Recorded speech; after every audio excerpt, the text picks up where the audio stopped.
तो फ्रेंड्स, स्वागत है आपका हमारे चैनल पर एक बार फिर से। और आज का हमारा जो टॉपिक है फ्रेंड्स, वो है सल्तनत काल। तो आज हम सल्तनत काल से संबंधित सभी महत्वपूर्ण प्रश्नों को देखेंगे एमसीक्यू फॉर्म में। तो आपसे एक रिक्वेस्ट है कि फ्रेंड्स आप वीडियो को लास्ट तक ज़रूर देखिएगा। बहुत ही अच्छे अच्छे क्वेश्चन हम आपके लिए लेकर आए हैं। तो इसका जो पहला क्वेश्चन स्टार्ट करते हैं फ्रेंड्स। पहला क्वेश्चन है, गजनी बाजा स्मॉल प्रिंसिपलिटी इन, यानी कि जो गजनी है एक छोटी रियासत थी, तो ये कहाँ की रियासत थी ये बताना है। मंगोलिया, तुर्की, फारस या अफ़गानिस्तान। तो फ्रेंड्स इसका राइट आंसर क्या हो जाएगा? इसका राइट आंसर हो जाएगा फ्रेंड्स ऑप्शन नंबर डी, यानी कि अफ़गानिस्तान। जो गजनी है एक छोटी सी रियासत थी, कहाँ की? अफ़गानिस्तान की। ठीक है फ्रेंड्स। तो और बता दें कि जो गजनी है, तो गजनी से अफ़गानिस्तान की छोटी सी रियासत तो थी, लेकिन यहाँ से बहुत से आक्रमणकारी हुए जिन्होंने भारत पर हमला किया। ठीक है, जैसे यहाँ से कौन था? महमूद गजनवी था। ठीक है, उसके बाद फिर मोहम्मद गौरी। तो ये कहाँ से थे? ये गजनी से ही थे। तो जो महमूद गजनवी है इसने तो 17 बार आक्रमण किया था, और मोहम्मद गौरी ने भी कई बार आक्रमण किया भारत पर। ठीक है, तो इसलिए ये इम्पोर्टेंट बन जाता है फ्रेंड्स। ठीक है, अब इसके बाद फ्रेंड्स जो क्वेश्चन नंबर सेकंड है, दूसरा क्वेश्चन है, ये है हमारा, किताब उल हिंद के लेखक कौन है? तो जो किताब उल हिंद, या इसको एक दूसरे नाम से और जाना जाता है तहकीक ए हिंद। तो किताब उल हिंद या तहकीक ए हिंद के जो लेखक हैं, इसका आंसर हो जाएगा फ्रेंड्स अल बरूनी। तो जो ऑप्शन नंबर डी है अल बरूनी, तो ये राइट आंसर हो जाएगा। किताब उल हिंद की जो रचना है ये अल बरूनी के द्वारा की गई थी। ठीक है, और इसके बाद फ्रेंड्स देखते हैं अब नेक्स्ट क्वेश्चन। नेक्स्ट क्वेश्चन है फ्रेंड्स, दास का दास किसे कहा जाता है, या स्लेव ऑफ अ स्लेव, यानी कि जो दास का दास या गुलामों का गुलाम किसे कहा जाता है? तो इसका जो राइट आंसर हो जाएगा फ्रेंड्स, ये हो जाएगा ऑप्शन नंबर सी, इल्तुतमिश। जो इल्तुतमिश है फ्रेंड्स, इसको हम गुलामों का गुलाम या दास का दास कहते हैं। ठीक है, वो कैसे? कि जो मोहम्मद गौरी का गुलाम था वो कौन था? कुतुबुद्दीन ऐबक था। ठीक है, जो कि गुलाम वंश का फाउंडर था। और जो इल्तुतमिश है ये कुतुबुद्दीन ऐबक का भी गुलाम था। ठीक है, तो ये जो था गौरी का गुलाम कुतुबुद्दीन ऐबक, कुतुबुद्दीन का गुलाम इल्तुतमिश। ठीक है, इसलिए इल्तुतमिश को गुलामों का गुलाम कहा जाता है। ठीक है फ्रेंड्स, तो इसका राइट आंसर हो जाएगा ऑप्शन नंबर सी, इल्तुतमिश। और आपको बता दें फ्रेंड्स, जो इल्तुतमिश था, ये जो था ये गुलाम वंश का वास्तविक संस्थापक माना जाता है। ठीक है, इसको वास्तविक संस्थापक या रियल फाउंडर बोलते हैं। और जो इल्तुतमिश है इसको सल्तनत काल का उद्धारक भी बोला जाता है इसको। ठीक है, इल्तुतमिश को। और इल्तुतमिश जो है 1210 से लेकर 1236 तक इसने शासन किया था। और अब इसके बारे में कुछ और जानकारी देख लेते हैं फ्रेंड्स। तो जो इल्तुतमिश है इसने 2 सिक्के चलाए थे, टका और जीतल। तो जो टका था ये चांदी का सिक्का था, और जो जीतल है ये तांबे का सिक्का था। ठीक है फ्रेंड्स, और इसने कुछ प्रथाएं भी स्टार्ट की थी, जैसे एकता प्रथा। तो एकता प्रथा है ये इसी के द्वारा स्टार्ट की गई थी, और इसके द्वारा तुर्कान ए चहलगनी, यानी तुर्कान ए चहलगनी जिसे चालीसा के नाम से भी जाना जाता है, इसका निर्माण भी इल्तुतमिश ने करवाया था। ठीक है, जिसमें ये क्या था, एक 40 लोगों का एक ग्रुप था। तो ये इसकी शुरुआत भी इल्तुतमिश के द्वारा की गई थी। ठीक है फ्रेंड्स, अब इसके बाद और अगर पूछे कि जो तुर्कान चहलगानी है या चालीसा है, इसको किसने ख़त्म किया था? तो ये ख़त्म किया था फिर इसने बलबन ने। ठीक है फ्रेंड्स, अब पढ़ते हैं नेक्स्ट क्वेश्चन की ओर फ्रेंड्स। तो नेक्स्ट क्वेश्चन है, नियमित मुद्रा जारी करने और दिल्ली को अपने साम्राज्य की राजधानी घोषित करने वाला दिल्ली का पहला सुल्तान कौन था? यानी हमें ये बताना है कि दिल्ली सल्तनत का पहला सुल्तान कौन था जिसने कि दिल्ली को अपनी राजधानी घोषित किया और नियमित मुद्रा जारी की। ठीक है, तो बलबन, आराम शाह, कुतुबुद्दीन ऐबक या इल्तुतमिश। तो इन 4 ऑप्शन में से आपके लिए राइट आंसर बताना है। तो राइट आंसर क्या हो जाएगा फ्रेंड्स? ऑप्शन नंबर डी, यानी कि इल्तुतमिश। जो इल्तुतमिश था इसने दिल्ली को अपनी राजधानी घोषित किया। ठीक है, और इसको जो गुलाम वंश है उसका रियल फाउंडर भी बोलते हैं। ठीक है। और अगर पूछे कि सिर्फ गुलाम वंश का फाउंडर कौन था, कुतुबुद्दीन ऐबक था। और जो कुतुबुद्दीन ऐबक था तो उसकी राजधानी क्या थी, तो कुतुबुद्दीन ऐबक की राजधानी थी लाहौर। ठीक है। फिर जब उसके बाद जब बना था ये इल्तुतमिश, तो इल्तुतमिश ने अपनी राजधानी बनाया था दिल्ली को। ठीक है। तो दिल्ली का जो पहला सुल्तान कौन था जिसने दिल्ली को राजधानी घोषित किया, तो वो था इल्तुतमिश। ठीक है फ्रेंड्स। अब इसके बाद फ्रेंड्स बढ़ते हैं नेक्स्ट क्वेश्चन की ओर। तो जो नेक्स्ट क्वेश्चन है ये है, निम्न में से कौन गजनी के सुल्तान महमूद के कहने पर भारत आया था। तो जो गजनी के सुल्तान है महमूद, इनके कहने पर कौन भारत आया था ये हमें बताना है। तो मसूदी, अलबरूनी, सुलेमान या अब्दुल हक, इनमें से जो राइट आंसर हो जाएगा फ्रेंड्स, जो महमूद गजनी है, महमूद गजनी या महमूद गजनबी, इनके कहने पर भारत आया था कौन, अल बरूनी। ठीक है फ्रेंड्स, अल बरूनी भारत आया था। ठीक है। अब इसके बाद नेक्स्ट क्वेश्चन देखते हैं फ्रेंड्स। दिल्ली के किस सुल्तान की मृत्यु चौगान या पोलो खेलते समय हुई थी। तो इसमें ऑप्शन दिए हैं फ्रेंड्स, तो इसका तो इजी आंसर है, आप कर ही देंगे। तो इसका राइट आंसर हो जाएगा फ्रेंड्स क्या, कुतुबुद्दीन ऐबक। ठीक है। जो कुतुबुद्दीन ऐबक है इसकी जो मृत्यु है पोलो या चौगान खेलते समय हो गई थी 1210 ईस्वी में। ठीक है। और जो कुतुबुद्दीन ऐबक है इसको गुलाम वंश का फाउंडर भी बोलते हैं। ठीक है। और गुलाम वंश को और किस नाम से भी जानते हैं, गुलाब वंश को मामलुक वंश या इलवरी तुर्क वंश के नाम से भी जाना जाता है। ठीक है। और जो कुतुबुद्दीन ऐबक है फ्रेंड्स, तो इसको भी कई नामों से जाना जाता है। ठीक है। और जो सबसे पहले तो ये था कि जो कुतुबुद्दीन ऐबक था इसने अपने आप को कभी भी सुल्तान नहीं माना। ठीक है। सुल्तान नहीं माना था, ये क्या कहता था कि हम तो क्या हैं, मोहम्मद गौरी के सिपह सलार हैं। ठीक है। तो इसको क्या किस नाम से भी जाना जाता था, सिपह सलार के नाम से भी जाना जाता था। और इसकी ये क्या करता था, लाखों रुपए का दान करता था, तो इसलिए इसकी लाख बख्श के नाम से भी जाना जाता है। और पील बख्श यानी ये हाथियों का दान करता था, इसलिए पील बख्श बोलते हैं। और ये जो है कुरान शरीफ का बहुत ही मीठे स्वर में पाठ करता था। ठीक है। तो इसलिए इसको कुरान खवा के नाम से भी जानते हैं। यानी इसके कितने नाम हो गए, सिपह सलार, लाख बख्श, पील बख्श, कुरान खवा। ठीक है। ये इतने इसके नाम हो गए। और इसको बता दें कि इसने जो भारत की जो पहली मस्जिद है क्या, कुब्बत उल इस्लाम मस्जिद, तो ये भारत की पहली मस्जिद है कुब्बत उल इस्लाम मस्जिद। इसका जो निर्माण है कुतुबुद्दीन ऐबक के द्वारा ही किया गया था। ठीक है फ्रेंड्स। तो ये थी कुतुबुद्दीन ऐबक के बारे में जानकारी।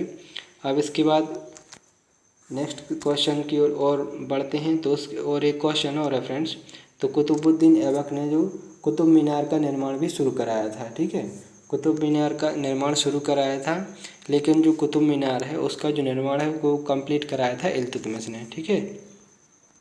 अब इसके बाद नेक्स्ट क्वेश्चन है हमारा फ्रेंड्स, सबसे विद्वान मध्यकालीन मुस्लिम शासक जो खगोल विज्ञान, गणित और चिकित्सा सहित सीखने की विभिन्न शाखाओं में पारंगत था। तो ऑप्शन है सिकंदर लोदी, इल्तुतमिश, मोहम्मद बिन तुगलक या अलाउद्दीन खिलजी। तो इसका राइट आंसर हो जाएगा फ्रेंड्स मोहम्मद बिन तुगलक। तो जो मोहम्मद बिन तुगलक है ये जो है सल्तनत काल का सबसे विद्वान शासक था, सबसे विद्वान सुल्तान था। ठीक है, मोहम्मद बिन तुगलक। ठीक है। वो जो मोहम्मद बिन तुगलक है ये सबसे विद्वान तो था ही, और ये क्या था, ये नए नए एक्सपेरिमेंट करता रहता था। ठीक है। तो ये क्या किया था इसने, तो सबसे पहले क्या किया, जो गंगा यमुना का जो दोआब एरिया है, यानी कि जो दोनों साइड से नदियों से घिरा रहता है एरिया, उसको दोआब कहते हैं। तो इसने दोआब रीजन में क्या कर दिया, टैक्स वृद्धि कर दी, यानी कि कर में वृद्धि कर दी। ठीक है। और इसके बाद बता दें इसने और एग्रीकल्चर के लिए कुछ लोन भी दिए थे। तो ये एग्रीकल्चर के लिए दो लोन ये देता था। तो ये कौन थे, सोनधर और तकाबी, सोनधर और तकाबी नाम से ये दो लोन देता था कृषि के लिए। ठीक है। और इसके द्वारा टोकन करेंसी भी चलाई गई थी। ठीक है। यानी कि जो चांदी के सिक्के थे चांदी के सिक्के, तो इसने कहा कि चांदी के सिक्कों की जगह के तांबे के सिक्के यूज करेंगे। ठीक है, यानी ये इसने टोकन करेंसी चलाई थी। जो भी इसका आइडिया ये भी फैल रहा था। ठीक है, और अगर बात करें मोहम्मद बिन तुगलक की, तो इसके टाइम पीरियड पे इब्न बतूता भी आया था। ठीक है, इब्न बतूता एक इतिहासकार है। ठीक है, तो एक इतिहासकार जो है ये आया था इब्न बतूता, और ये आया था मोरक्को से। ठीक है, इब्न बतूता मोरक्को से आया था, और ये किसके टाइम पीरियड में आया था, तो मोहम्मद बिन तुगलक के टाइम पीरियड पर ही आया था। और जो इब्न बतूता ने एक बुक भी लिखी थी जो फेमस है, बहुत पूछी जाती है एग्ज़ाम में, रहला। तो जो रहला नाम की पुस्तक है वो इब्न बतूता ने लिखी थी, और इब्न बतूता मोहम्मद बिन तुगलक के टाइम पीरियड में ही आया था। ठीक है फ्रेंड्स, तो इसके बाद हम नेक्स्ट क्वेश्चन की ओर बढ़ते हैं। तो अब हमारा नेक्स्ट क्वेश्चन है, राज्य द्वारा सीधे भुगतान की गई दिल्ली सल्तनत की सबसे बड़ी स्थायी सेना किसके द्वारा बनाई गई थी। तो ये इसका आंसर हमें बताना है कि जो दिल्ली सल्तनत की है वो सबसे बड़ी स्थायी सेना किसके द्वारा बनाई गई थी। तो इसका राइट आंसर हो जाएगा फ्रेंड्स अलाउद्दीन खिलजी। जो अलाउद्दीन खिलजी है फ्रेंड्स, इसने क्या किया था, परमानेंट आर्मी स्टार्ट की थी। ठीक है, परमानेंट आर्मी स्टार्ट की थी, और इसने आर्मी को नगद वेतन देना भी स्टार्ट किया था। और बता दें कि जैसे इसने आर्मी तो स्टार्ट कर दी, ठीक है, सभी लोग इसकी आर्मी में शामिल हो गए, और इसने उनको नगद वेतन देना भी शुरू कर दिया। तो भाई अब जब वेतन दे ही रहा है और परमानेंट उसकी आर्मी बनी है, तो उसको लगना भी तो चाहिए कि हाँ ये जो है सैनिक हैं ये हमारे सैनिक हैं। तो उसने क्या किया, एक ड्रेस कोड कंपलसरी किया आर्मी के लिए। ठीक है, कि जो भी सेना में होंगे तो उनके लिए एक अलग से ड्रेस रहेगी। ठीक है, यानी कि उनका क्या हो, हुलिया सही दिखे, यानी हुलिये से वो क्या लगेंगे, ये सैनिक है। तो इसने क्या किया, एक हुलिया प्रथा शुरू की सैनिकों के लिए। ठीक है, यानी कि ड्रेस कोड किया चालू कि आप इसमें ये ड्रेस पहनेंगे, तो ये हुलिया प्रथा सैनिकों के लिए चालू की। और इसने घोड़ों के लिए क्या किया कि जो घोड़े थे, तो जैसे यदि युद्ध होता है तो युद्ध में हम पहचान सकें कि कौन हमारे घोड़े हैं, तो इसके लिए उसने क्या किया, अपने घोड़ों के लिए उसने दाग प्रथा शुरू की। यानी वो उस पर एक निशान लगवा देता था दाग के द्वारा, कि जिससे पता चल जाता था कि ये हमारे घोड़े हैं। ठीक है, तो घोड़ों के लिए उसने दाग प्रथा और हुलिया प्रथा स्टार्ट की थी। ठीक है, और परमानेंट आर्मी स्टार्ट की थी, और ये इसने नगद वेतन भी देना शुरू किया था, और अलाउद्दीन खिलजी के द्वारा ही। ठीक है, और जो अलाउद्दीन खिलजी है फ्रेंड्स, इसके बारे में और जानकारी ये है कि ये इसकी दो आकांक्षाएं थीं, इसकी दो ख्वाहिशें थीं। एक तो ये थी कि ये विश्व का विजेता बनना चाहता था, और एक ये नया धर्म स्टार्ट करना चाहता था। ठीक है, तो ये नया धर्म तो स्टार्ट नहीं कर पाया। ठीक है, और ये युग का पूरे विश्व का विजेता बनना चाहता था। तो इसको क्या कहा गया, इसको सिकंदर सानी के नाम से भी जाना जाता है। युग का विजेता भी इसको बोला जाता है, जनता का चरवाहा भी इसको बोला जाता है, और इसका एक नाम और है फ्रेंड्स, विश्व के सुल्तानों का सुल्तान। विश्व के सुल्तानों का सुल्तान भी अलाउद्दीन खिलजी को ही बोला जाता है। ठीक है फ्रेंड्स, और इसका जो अलाउद्दीन खिलजी का जो टाइम पीरियड है वो कब से कब तक रहा था, तो 1296 से लेकर 1316 ईस्वी तक ये जो था अलाउद्दीन खिलजी इसने शासन किया था। अब अगर हम इसके बाद देखते हैं फ्रेंड्स, इसके कुछ निर्माण और देख लेते हैं। तो जो अलाउद्दीन खिलजी है इसके द्वारा अलई दरवाज़ा का निर्माण कराया गया था, और अलई दरवाज़ा, और एक था अलई मीनार, यानी अलई दरवाज़ा और अलई मीनार। ठीक है, हौज खास का निर्माण भी इसके द्वारा हुआ था। सीरी का किला, ठीक है, और एक था हज़ार खम्मा महल। सीरी का किला और हज़ार खम्मा महल भी इसी के द्वारा बनवाया गया था। और जो हज़ार खम्मा महल है इसको सितून महल के नाम से भी जाना जाता है। ठीक है, और इसके द्वारा एक मस्जिद का निर्माण भी किया गया था, उसका नाम है जमियत खाना मस्जिद। यानी कि जो अलाउद्दीन खिलजी है इसके द्वारा जमियत खाना मस्जिद, सीरी का किला, हज़ार खम्मा महल, अलई दरवाज़ा, अलई मीनार और हौज खास, ये जो कुछ निर्माण हैं इसके द्वारा कराए गए थे। ठीक है, और अगर हम बात करें अलाउद्दीन खिलजी के बचपन के नाम की, तो इसके बचपन का नाम क्या था सर, दीवाने तो इसका जो सॉरी फ्रेंड्स बचपन का नाम हो जाएगा वो क्या हो जाएगा, अली गुरसाब। तो जो इसका जो अली गुरसाब है इसके बचपन का नाम था, ठीक है। और इसने क्या किया था, इसने एक राजस्व विभाग है, एक एग्रीकल्चर डिपार्टमेंट है, राजस्व विभाग है, उसका भी इसने बनाया था। तो वो क्या हो जाएगा, उस दीवान मुस्तक राज नाम से इसने एक राजस्व विभाग या इसको बोल सकते हैं एग्रीकल्चर डिपार्टमेंट बनाया था, ठीक है। तो दीवान मुस्तक राज नाम से। अब इसके बाद बढ़ते हैं फ्रेंड्स नेक्स्ट क्वेश्चन की ओर। नेक्स्ट क्वेश्चन है हमारा, मुस्लिम फ़कीरों के संस्थापक नेता कौन थे। तो मुस्लिम फ़कीरों के जो संस्थापक नेता हैं, तो इसका राइट आंसर हो जाएगा फ्रेंड्स क्या, option number A Majnu Shah. तो जो मजनू शाह थे ये मुस्लिम फ़कीरों के संस्थापक नेता थे, ठीक है फ्रेंड्स। अब इसके बाद नेक्स्ट क्वेश्चन, निम्नलिखित में से कौन सही ढंग से मेल नहीं खाता है। तो देवराय, संगम वंश, वीर नरसिम्हा तुलुप वंश, वेंकट अरविडु और नरसिम्हा चालुक्य। तो ये ऑप्शन है फ्रेंड्स। तो बता दें कि जो देव राय हैं यानी जो कृष्ण देव राय हैं ये संगम वंश से थे, ये तो सही ऑप्शन है ये। अब बी ऑप्शन में क्या है, वीर नरसिम्हा ये भी तुलुप वंश से थे, ये भी सही है। और ऑप्शन नंबर सी है वेंकट, तो वेंकट जो है ये आरबिडु वंश से थे, ठीक है। अब ऑप्शन नंबर डी है नरसिम्हा।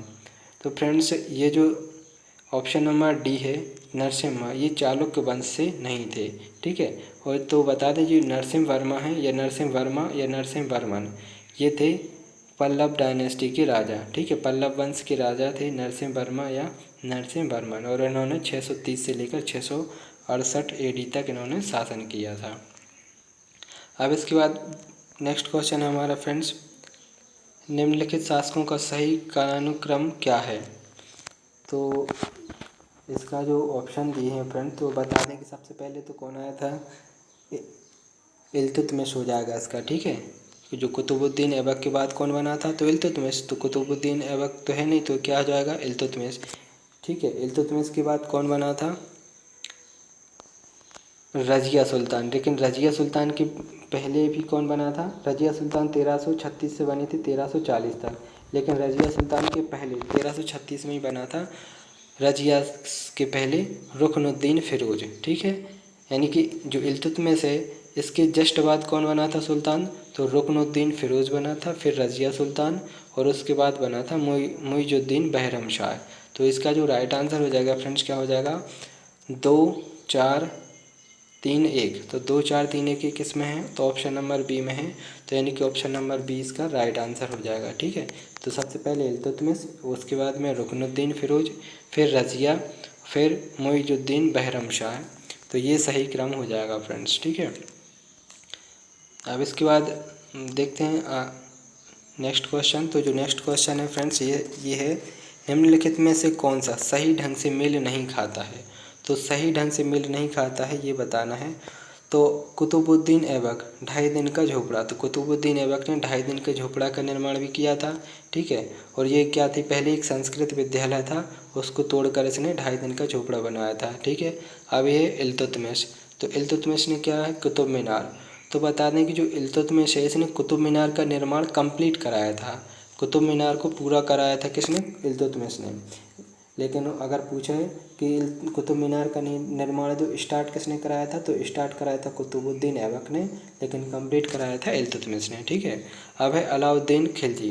तो जो अलाउद्दीन लिखे, अलाउद्दीन खिलजी ने हौज खास ये बनवाया था, अलाउद्दीन खिलजी ने हौज खास भी बनवाया था, तो ये भी सही है।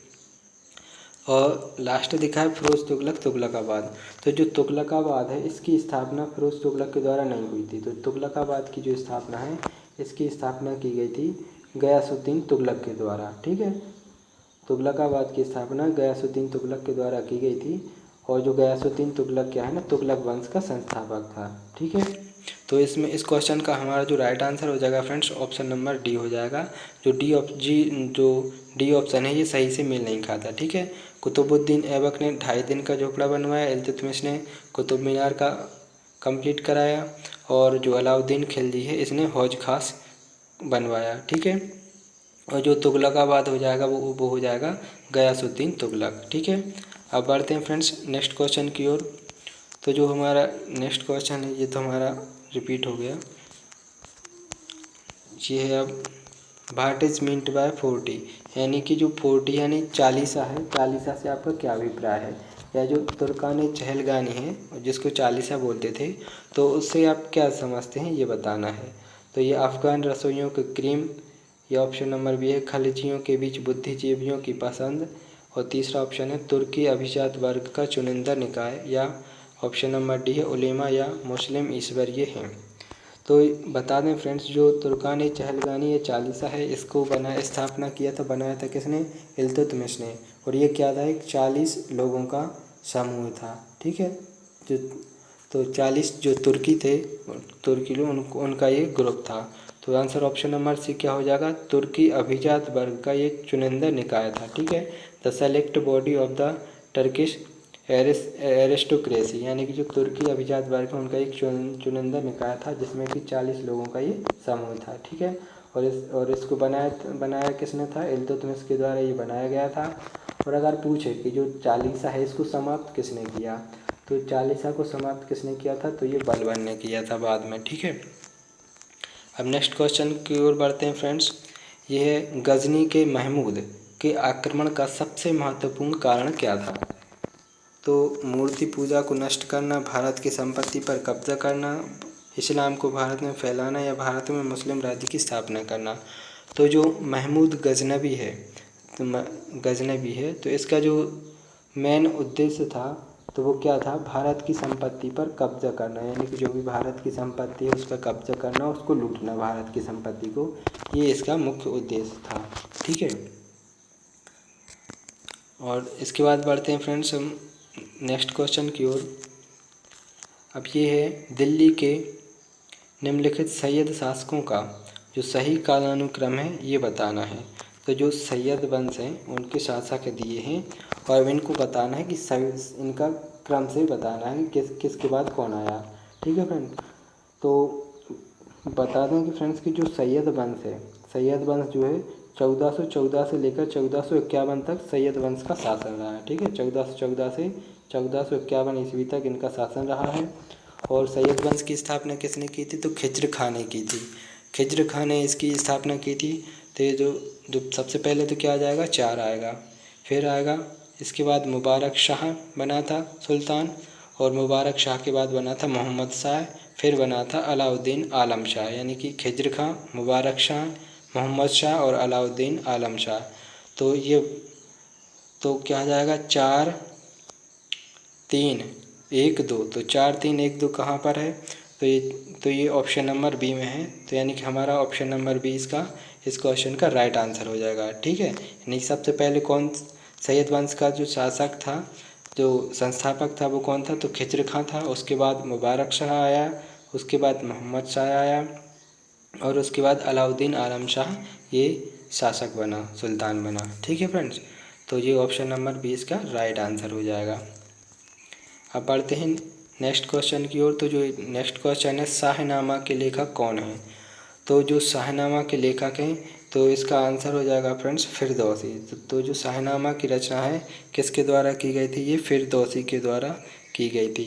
ठीक है, अब नेक्स्ट क्वेश्चन की ओर बढ़ते हैं। तो नेक्स्ट क्वेश्चन है हमारा, निम्नलिखित में से कौन सा कथन सही नहीं है।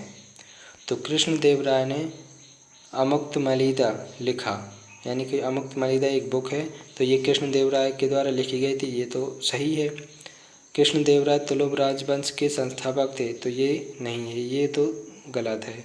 ठीक है, अब कृष्णदेव राय का जो दरबार है अष्टदिग्गजों द्वारा सुशोभित था, तो कृष्णदेव राय के दरबार में अष्टदिग्गज थे, तो ये ऑप्शन ये तो सही है। और डी ऑप्शन दिया है कृष्णदेव राय पुर्तगालियों के साथ मैत्रीपूर्ण संबंध बनाए रखा, यानी कृष्णदेव राय के पुर्तगालियों के साथ मैत्रीपूर्ण संबंध थे, तो ये भी सही है। ठीक है, तो इसमें से गलत कौन है, तो बी नंबर का ऑप्शन है कृष्णदेव राय तुलुव वंश के संस्थापक थे, ये ऑप्शन गलत है। तो हमारा इस क्वेश्चन का जो राइट आंसर हो जाएगा फ्रेंड्स, ये क्या हो जाएगा, ऑप्शन नंबर बी। तो जो ऑप्शन नंबर बी है वो सही से मेल नहीं खाता है। ठीक है, अब जो बता दें तुलुव वंश, तो जो तुलुव वंश के जो संस्थापक हैं ये कौन थे, तुलुब नरसनायक, जो तुलुब नरसनायक हैं ये तुलुब वंश के फाउंडर थे। ठीक है, अब इसके बाद पढ़ते हैं फ्रेंड्स नेक्स्ट क्वेश्चन की ओर। तो अब हमारा जो नेक्स्ट क्वेश्चन है, मुगलों द्वारा विकसित अद्वितीय प्रणाली क्या थी। तो जो मुगलों के द्वारा अद्वितीय प्रणाली जो विकसित की गई थी वो क्या थी, वो बतानी है। तो unique system developed by Mughals. तो इसका राइट आंसर हो जाएगा फ्रेंड्स मनसबदारी प्रणाली, यानी मनसबदारी सिस्टम जो था ये मुगलों के द्वारा डेवलप किया गया एक यूनिक सिस्टम है। ठीक है, नेक्स्ट क्वेश्चन देखते हैं। तो नेक्स्ट क्वेश्चन है, मनसबदारी प्रणाली जो है कहाँ से उधार ली गई थी। तो ये बताना है, अफ़गानिस्तान, तुर्की, मंगोलिया या पारसिया। तो जो मनसबदारी प्रथा है ये मंगोलिया से उधार ली गई थी। अब नेक्स्ट क्वेश्चन है, बाद के मुगलों की अवधि के दौरान व्यापार और वाणिज्य में गिरावट का वैध कारण क्या था। तो बता दें कि फ्रेंड्स जो औरंगज़ेब के बाद जो भी सुल्तान बने तो वो उतना कंट्रोल नहीं कर पाए। ठीक है, तो जो इसके बाद जो मुग़ल साम्राज्य जो है बिखरने लगा था औरंगज़ेब के बाद ही। तो क्या हुआ कि जो व्यापार और वाणिज्य में भी गिरावट होने लगी। तो मैं इसका मेन रीज़न क्या था कि कानून और व्यवस्था की स्थिति में गिरावट हुई। ठीक है, तो ये कंट्रोल नहीं कर पाया, तो कानून और व्यवस्था की स्थिति में क्या हुआ, गिरावट हुआ, जिसकी वजह से व्यापार और वाणिज्य में गिरावट हुई। ठीक है फ्रेंड्स, और इसके बाद फ्रेंड्स हमारा है नेक्स्ट क्वेश्चन, सल्तनत काल में युद्ध के दौरान लूट पर कर के रूप में जाता था। यानी कि जैसे जो भी युद्ध में लूट कर लाते थे, जो भी लूट का सामान रहता था उस पर कौन सा टैक्स लगता था ये बताना है। तो पहला ऑप्शन है खराज, जजिया, खम्स या ज़कात। तो ये 4 ऑप्शन दिए हैं फ्रेंड्स। तो इन 4 ऑप्शन में से हमें बताना है कि जो भी जैसे युद्ध में जो भी लूट कर सामान लाते थे तो उस पर कौन सा टैक्स लगता था ये बताना है। तो जो ऑप्शन नंबर ए दिया है खराज, तो जो खराज है ये तो है एक एग्रीकल्चर टैक्स। ठीक है, ये एग्रीकल्चर पर लगता था टैक्स। और दूसरा है जजिया, तो जो जजिया है ये नॉन मुस्लिम पर लगता था जजिया टैक्स। ठीक है, और जो है ऑप्शन नंबर डी है ज़कात, तो जो ज़कात है ये लगता था मुस्लिमों पर। ठीक है, ज़कात लगता था मुस्लिमों पर और जजिया लगता था नॉन मुस्लिम पर। ठीक है, और खराज लगता था एग्रीकल्चर टैक्स है ये। अब ऑप्शन नंबर सी बचता है जो कि है खम्स। तो जो खम्स है ये लगता था जो भी युद्ध में जो भी लूट कर लाते थे धन संपदा, तो उस पर जो टैक्स लगता था उसको खम्स बोलते हैं। ठीक है, तो लूटपाट करके जो भी लाते थे उस पर जो टैक्स लगता था उसको खम्स नाम से जानते हैं। ठीक है, तो फ्रेंड्स इसके बारे में हम कुछ और जानकारी लेते हैं कि ये जो चारों टैक्स हैं ये किसके द्वारा लगाए गए थे। ठीक है, तो ये जो बता दें कि फ्रेंड्स ये चारों टैक्स किसके द्वारा लगाए गए थे, तो ये लगाए गए थे फिरोज तुगलक के द्वारा। ठीक है, तो अब इसके लिए जो सही जानकारी है अच्छे से जानकारी देखते हैं।